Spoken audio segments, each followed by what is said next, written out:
Hai semua, hari ini saya nak jawab 3 soalan melalui video ni. Soalan pertama, apakah warna air kencing yang normal? So, warna air kencing yang normal adalah warna kuning pucat ataupun light yellow. Soalan kedua, kenapa air kencing yang jernih dianggap sebagai tidak normal? Sebab air kencing yang jernih seperti air sebenarnya bermaksud seseorang itu minum air lebih daripada yang diperlukan oleh badannya. So, apabila kita minum air terlalu banyak, apa yang jadi adalah fungsi buah pinggang kita akan terganggu. Sebab buah pinggang kita terpaksa bekerja lebih keras untuk menyingkirkan air lebihan itu daripada badan kita. So, situasi yang paling teruk boleh berlaku bila seseorang itu minum terlalu banyak air adalah keracunan air.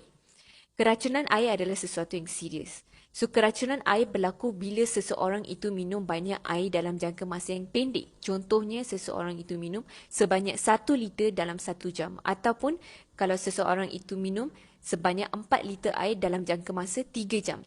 So, buah pinggang kita pun mula rasa terbeban dan tak dapatlah menyingkirkan ke semua air itu melalui air kencing kita. So, air lebihan itu akan mula terkumpul dalam badan kita dan melarutkan mineral-mineral dalam badan kita.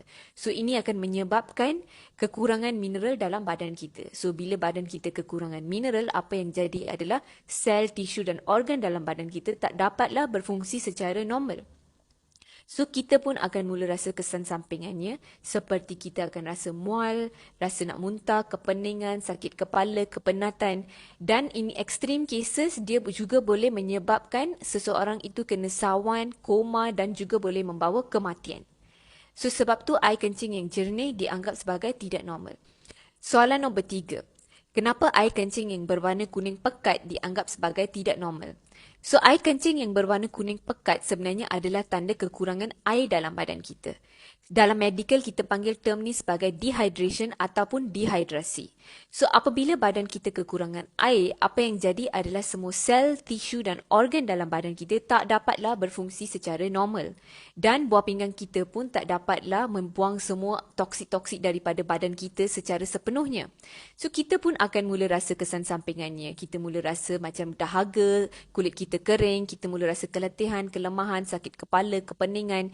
Dan dalam kes-kes yang serius, dia boleh menyebabkan seseorang itu kena sawan, koma dan juga boleh membawa kematian.